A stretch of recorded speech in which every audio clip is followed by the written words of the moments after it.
Allez, on continue cette émission de Des idées et du goût dédiée aux saveurs. On se fait plaisir avec plein de gourmandises ce soir. Et je vais vous proposer cette fois-ci de découvrir la ferme Kinoko en compagnie d'Antoine. Bonsoir Antoine. Et bonsoir. Eh ben, on est ravis de vous avoir avec nous sur Variance FM. Alors, j'ai pas mal de questions à vous poser sur ce que vous proposez avec la ferme Kinoko. Vous êtes spécialisé donc dans les champignons. Vous les cultivez dans le Livradois Forez. Je n'en dis pas plus, je vais vous laisser la parole. Et alors, pour commencer, la première question que je vais vous poser, que signifie Kinoko et comment votre projet de ferme est-il né? Expliquez-nous tout ça. Donc Kinoko, ça veut dire en fait tout simplement champignon en japonais. La traduction, on va dire littérale des kanji, c'est enfant des arbres. Du coup, c'est voilà, comme beaucoup de noms en japonais sont assez imagés de par les kanji. Donc c'est né en fait, moi j'habitais à Tokyo dans le cadre de mon travail, je travaillais donc j'étais cuisinier voilà, j'ai travaillé donc plusieurs années à Tokyo et avec Yuki donc qui était à ce moment-là ma copine entre guillemets. On s'est mariés quand on a décidé de rentrer en France et on a aussi donc décidé quelle activité on allait faire en gros lors de notre retour en France. Puis moi étant dans la restauration et elle aussi intéressée par le côté agricole en France, on a étudié différentes options et puis les champignons sont apparus comme quelque chose d'assez intéressant qui était aussi assez peu développé à ce moment-là. Voilà, donc on est parti sur les champignons. D'accord, donc vous étiez restaurateur du côté de Tokyo et là vous vous retrouvez en Auvergne. J'imagine que c'est le grand changement quand même pour le coup. Et oui, pour le coup, grand changement, surtout pour ma femme, on va dire. Bon, moi, je suis originaire de Thiers. J'ai grandi entre Thiers et la montagne tiernoise. Et après, j'ai fait le lycée hôtelier à Chamalières. Donc, je connais, je suis du coin de Clermont, on va dire, Thiers, tout ça, je connais assez bien. Et voilà, après, c'est sûr que mon épouse, arrivée ici, mais c'était aussi un désir de sa part de découvrir un petit peu d'autres coins du monde. Et puis, elle avait quand même voyagé aussi auparavant.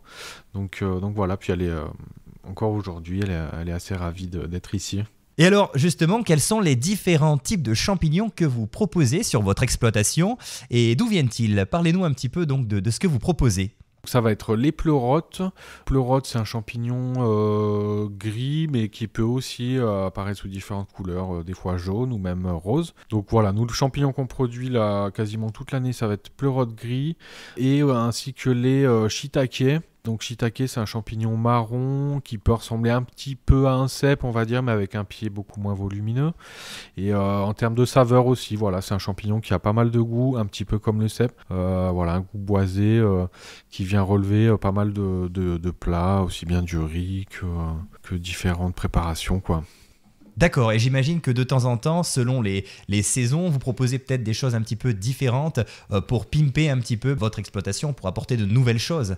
Oui, donc de manière aussi un petit peu occasionnelle, c'est vrai que au début de notre activité, on va dire il y a maintenant à peu près 4 ans, on a tenté pas mal de choses, enfin expérimenté, on va dire pas mal de choses niveau production de champignons sur les substrats avec différentes souches, hein, donc des shimeji, des maitake, voilà, une assez grande variété de champignons japonais.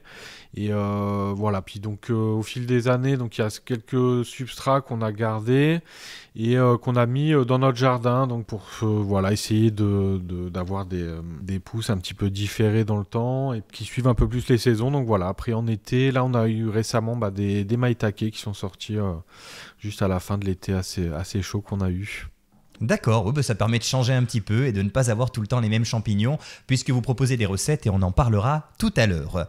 Alors, est-ce que vous faites uniquement de la culture ou est-ce qu'il vous arrive parfois de faire un petit peu de cueillette de champignons? Donc oui, effectivement, on fait un petit peu de cueillette en famille, on va dire presque un peu comme tout le monde, vu qu'on habite à Visconta, on est quand même en montagne tiernoise. Donc voilà, on va faire un petit peu de cueillette avec notre fils. Voilà, oui, c'est plus à titre personnel qu'autre chose en fait. Oui, voilà, à titre personnel. Après, Nous, on est producteur en agriculture biologique, donc voilà, la certification des cueillettes sauvages peut être un petit peu complexe. Et puis voilà, il y a aujourd'hui des acteurs, on va dire, qui sont spécialisés là-dedans et qui font ça très bien. Donc voilà, nous, on se concentre sur la production. Alors je me permets de rebondir justement sur ce que vous venez de dire. Vous avez donc un label pour vos champignons. Oui, donc on a le label donc en agriculture biologique, voilà, donc ce qui nous permet de produire et à la fois de transformer nos champignons avec la réglementation donc de l'agriculture biologique au niveau de provenance de tous les ingrédients et des substrats de culture. D'accord. Ah ben c'est plutôt chouette, hein, déjà d'avoir un label sur son exploitation. Ça donne, j'imagine, une certaine fierté. Ça montre aussi qu'on a des produits de qualité aussi. Oui, bah après c'est vrai que ça c'est dès le début apparu un petit peu évident d'être dans le circuit de l'agriculture biologique, sachant que bon, les champignons c'est quand même des produits qui peuvent être potentiellement un petit peu sensibles selon les zones dans lesquelles ils poussent. Donc on s'est dit d'office qu'on souhaitait produire en agriculture biologique. D'accord. Et alors, du coup, dans quelles conditions vous placez-vous pour cultiver vos champignons? J'imagine qu'il faut un climat et surtout un sol bien spécifique. Oui, donc c'est essentiellement dans le choix des substrats de culture qui sont donc de la paille et de la sciure de bois généralement. Voilà, après on a fait quelques bûches qui ont été donc inoculées, c'est le terme exact, avec du mycélium de shiitake. Donc le but ça va être nous d'implanter le mycélium dans un substrat adéquat. Donc après ça va être du mycélium de shiitake, de pleurote, selon voilà, les variétés qu'on souhaite produire. Et alors, comment fait-on pour ramasser finalement ces champignons? Est-ce que c'est un petit peu comme nous finalement? Est-ce qu'on y va au couteau et on laisse un petit peu de champignons dans la terre pour que ça repousse par la suite? Et surtout, à quel moment le faites-vous? Est-ce que vous le faites lorsque le champignon a une certaine taille, une certaine envergure peut-être? Donc oui, alors le champignon, donc déjà il va pousser donc sur les blocs de substrat où qu'il faut imaginer en fait une botte de paille qui est dans un sac, plus ou moins ça. Donc ce sac a des trous et c'est vrai qu'on a même pu le voir à la maison, peut-être certains. Des fois, il y a une botte de paille qui reste dehors, elle prend la pluie et c'est un des premiers éléments où on va avoir des champignons qui vont pousser dessus parce que c'est un terrain très favorable pour le développement du mycélium. La paille crée vraiment, le mycélium se développe à l'intérieur de la paille et va ressortir d'un autre côté. Et vraiment, c'est un terrain vraiment idéal pour le mycélium. Donc voilà, une botte de paille dans un sac avec des trous sur les côtés. Et par ces trous, on va avoir le champignon qui, lui, va pousser, va aller chercher l'air, la lumière à l'extérieur du sac. Et donc là, on a le champignon qui pousse. Et nous, on a un cahier des charges, on va dire, pour se dire qu'on le prend à une certaine maturité. Voilà, pas trop gros, pas trop petit. Voilà. Donc une certaine taille en particulier pour pouvoir le cueillir et j'imagine que vous le faites effectivement comme je le disais au couteau, voilà, pour que ce soit peut-être propre et net, ou alors peut-être que vous le prenez directement comme ceci?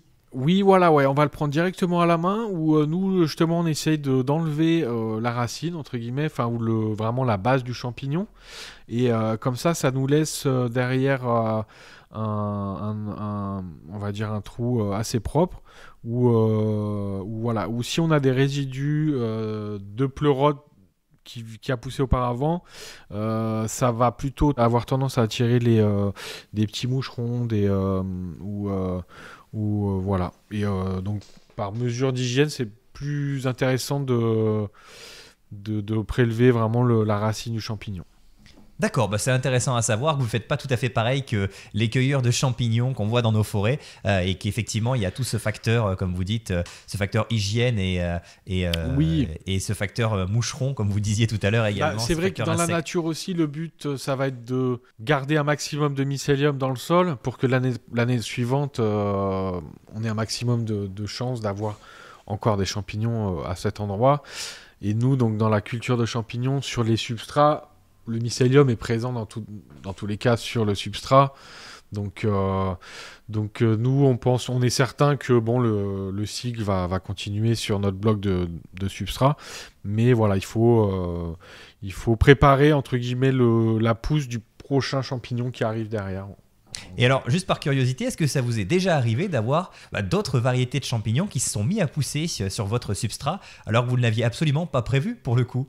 Alors ça peut arriver que dans certains cas, mais en fait, donc, le substrat est préparé de manière à ce que, donc, faut imaginer de la paille, du bois, qui sont humidifiés à hauteur de à peu près 60%, et ensuite ce mélange est pasteurisé, donc, voire même stérilisé dans certains cas.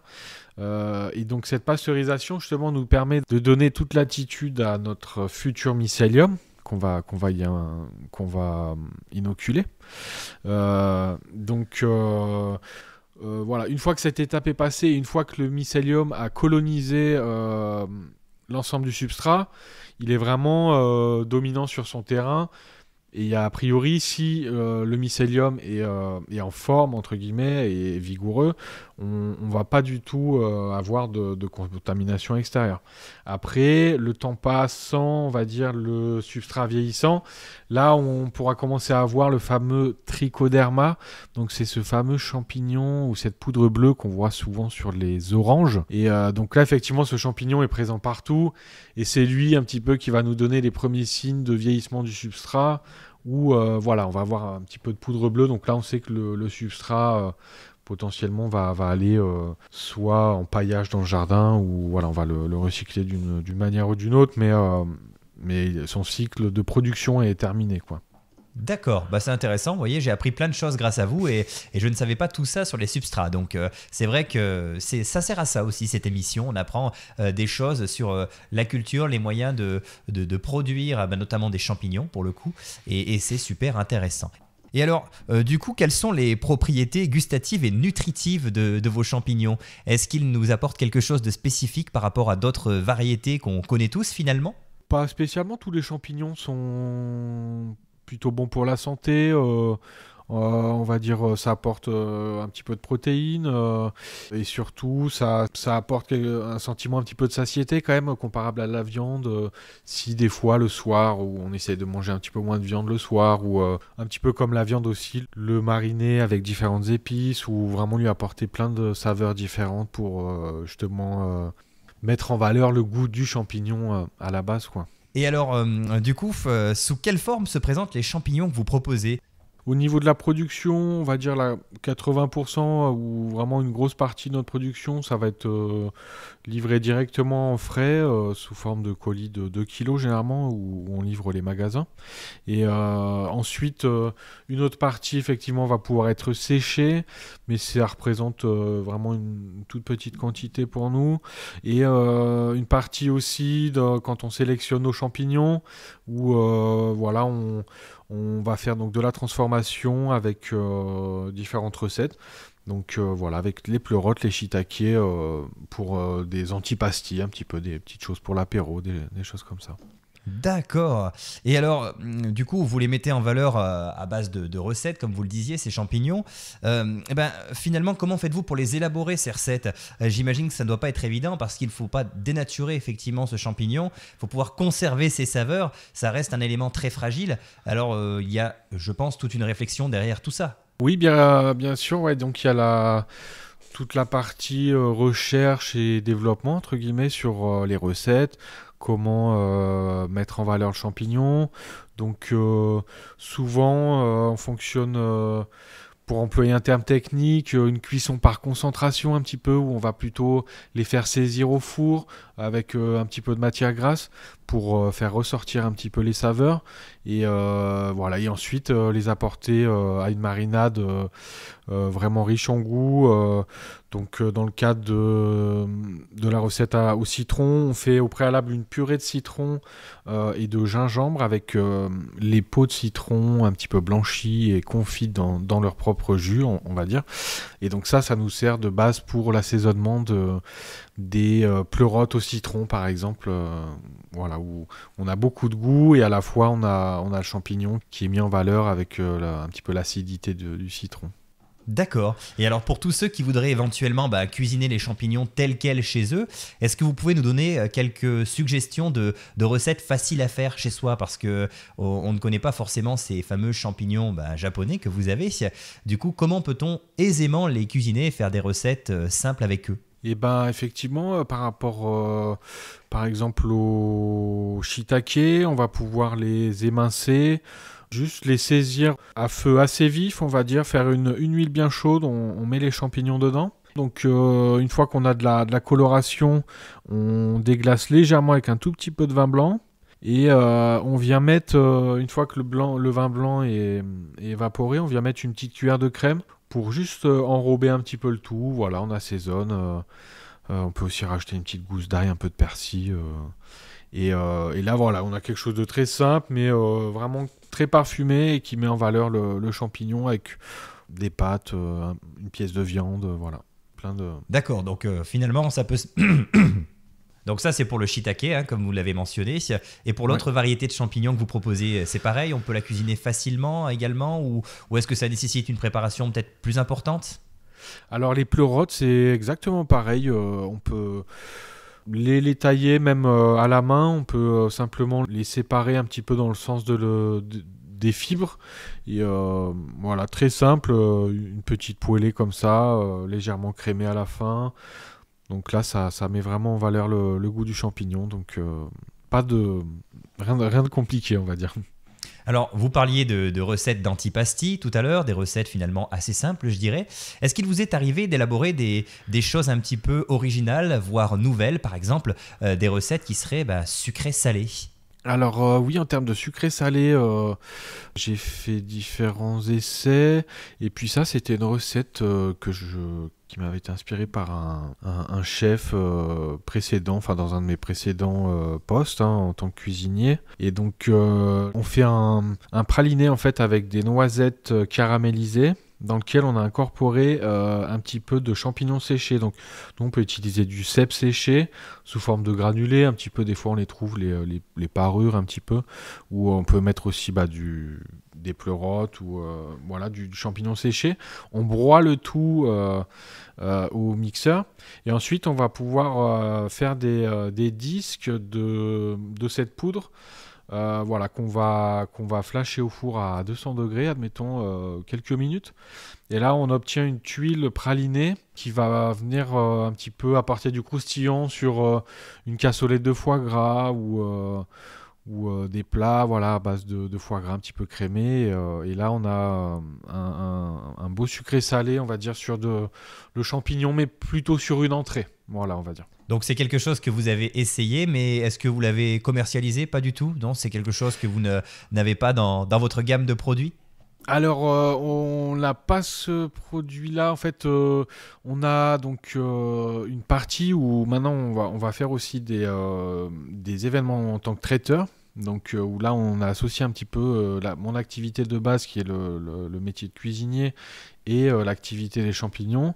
Où là, ça m'arrivait sur un mariage, effectivement, de faire une entrée à base, donc un petit peu l'entrée que je vous ai décrit, avec, on avait le foie gras, cassolette de foie gras et pleurote, avec une crème un petit peu brune, on va dire, avec un jus. Et par-dessus, voilà, j'avais mis cette petite huile pralinée au cèpe, et c'est vrai que ça a été fort apprécié, on va dire. Ce qui est bien, c'est que ça permet de compléter un petit peu votre activité de producteur finalement, puisque le fait de faire traiteur vous permet de changer un petit peu vos recettes et de proposer des choses un petit peu différentes de ce que vous avez dans votre gamme habituelle. Donc c'est bien de pouvoir faire ça, et bravo en tout cas pour tout ce que vous proposez. Et alors, vous utilisez vos champignons en cuisine, mais est-ce que d'autres chefs ou restaurateurs les utilisent également ? Oui, donc on travaille avec différents restaurants.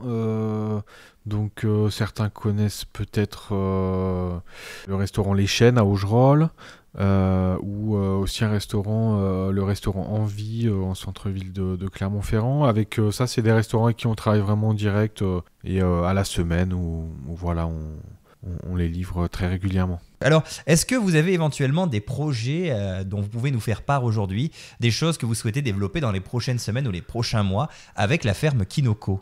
Donc pour l'instant, on va dire les objectifs, nous à la ferme, ça va être de vraiment améliorer, on va dire, notre outil de production, où maintenant on arrive sur la 4e année, où on a une expérience un petit peu sur les volumes, sur l'organisation, donc là-dessus, l'objectif, ça va être vraiment de gagner en confort de production et d'avoir un environnement de travail.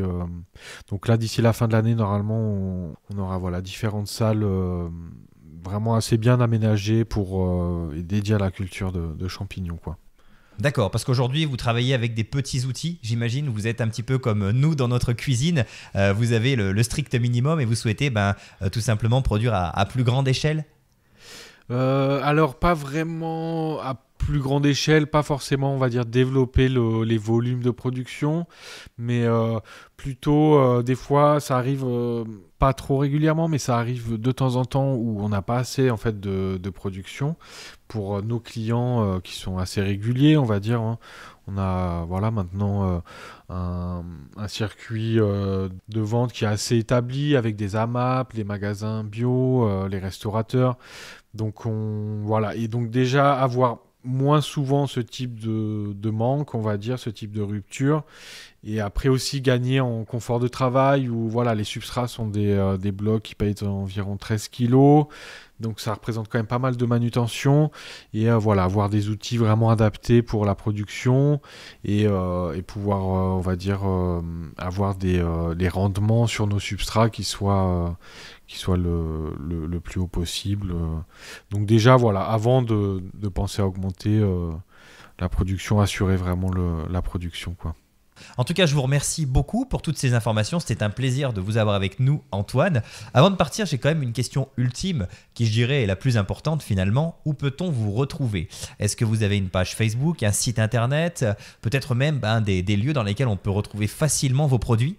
Oui, alors au niveau donc de nos produits, on va être distribué dans différents magasins bio de la région, donc de la Biocoop de Bellerive jusqu'à au panier bio de Mozac, en passant par les différents magasins de Clermont, Bio 2 à Clermont et Biocoop de Landes également. Donc ça va être pour les points de vente. Après il y en a pas mal d'autres que je vais pas tout citer. Si quand même aussi le magasin Auchan à Thiers, où là c'est un petit peu là où on est le plus proche, puis là c'est un magasin de producteurs, donc c'est un petit peu différent. Et après au niveau communication, on va dire, on a une page Facebook, on a également créé un compte TikTok l'année dernière, qu'on essaie d'alimenter un petit peu. Et puis après notre site internet ou même sur Google, vous avez nos coordonnées. Et si on a une recette immanquable à ne surtout pas oublier chez vous, une recette qu'il faut se procurer justement parce que vraiment c'est le best-seller, je dirais, laquelle ce serait finalement ? Quel serait le produit que vous conseillerez à nos auditeurs ? Alors c'est vrai que là immédiatement, moi ce qui vient en tête, c'est les brioches à la vapeur qu'on fait avec ma femme sur différents événements. Et là, effectivement, c'est un produit qui est prévu qu'on puisse retrouver en magasin. Donc ça, on a fait les recettes, etc. Et puis là, ça va être la phase un petit peu de développement. Mais à voir niveau timing, etc., le calendrier. Mais c'est en préparation, on va dire. Écoutez, en tout cas, c'est une belle suggestion de quelque chose à grignoter, je dirais, une belle suggestion de produits que vous allez proposer. On vous remercie en tout cas de nous avoir donné l'eau à la bouche avec tous ces champignons. On vous souhaite une très belle soirée et puis écoutez, vous revenez quand vous voulez pour parler de la ferme Kinoko. On sera ravis de mettre vos champignons à l'honneur. Merci encore à vous pour l'invitation. Et puis on vous dit à bientôt alors, hein. N'hésitez pas. À bientôt. Et sur Variance FM, on continue avec un petit peu de musique avant que vous ne retrouviez la suite de vos programmes.